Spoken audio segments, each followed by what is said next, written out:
চলো ঘুরে আসি নায়াগ্রা। বহুদিন বাদে আমরাও ঘুরতে বেরিয়ে পড়েছিলাম নায়াগ্রা জলপ্রপাতের উদ্দেশ্যে। নমস্কার সবাইকে, welcome to my YouTube channel চলো জানিলার সাথে।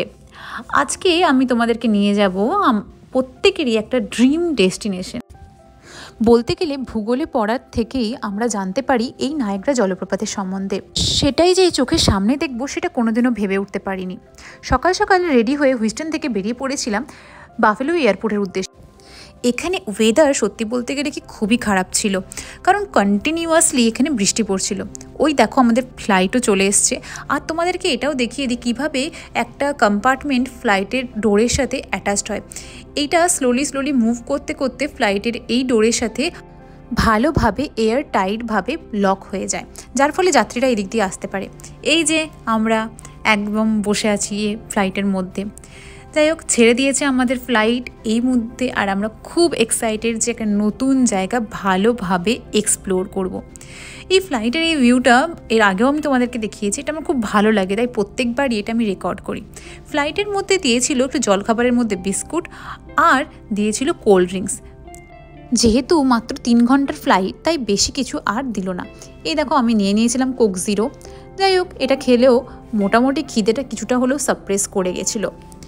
এরপরে আমরা ডালাস এয়ারপোর্টে আমরা নিয়েছিলাম স্টারবাক্সের কিছু কফি।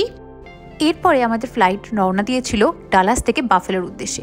চলো পৌঁছে গেছি বাফেলো এয়ারপোর্ট। এয়ারপোর্টের বাইরেটা বেশ ফাঁকা ফাঁকা। চলো চলে যাই একেবারে ট্যাক্সি ধরার উদ্দেশ্যে। আমরা এখানে ওয়েট করছি, আমাদের গাড়ি এই মুহূর্তে রাস্তায় আসছিল। যাওয়ার পথে কিছুটা ভিউ তোমাদের জন্য রেকর্ড করলাম। এত গ্রিনারিটা, এই গ্রিনটা বেশ চোখে খুব ভালো লাগছিল, মানে রেগুলার লাইফ থেকে একটু দূরে বেশ ভালোই লাগে। এই দেখো এইখানে একটা ব্রিজ, এই ব্রিজটার কাছাকাছি হলো নায়াগ্রা জলপ্রপাত, তাই ভাবলাম এই ব্রিজটার আর্কিটেকচারটা তোমাদের জন্যও রেকর্ড করে রাখি। এই ব্রিজগুলো দেখতে ঠিক একেবারে গোল বা রেনবোর মতো দেখতে, বেশ সুন্দর। সবকটা ব্রিজই এখানে রেনবো আকৃতি। যাই হোক, ফাইনালি ব্যাকপ্যাক রেখেই আমরা পৌঁছে গেছিলাম নায়াগ্রা ফলসের উদ্দেশ্যে। তার আগে তোমাদেরকে একটু বাইরের এলাকাটা দেখিয়ে দিই। এই এলাকাটা সত্যি বলতে গেলে কি খুবই জমজমাট। এই যে আমি পোজ দিয়ে রেডি। এরপরে ঢুকতেই দেখছি প্রচণ্ড জলপ্রপাতের জলের আওয়াজ এবং সাথে খুব হাওয়া বইছে।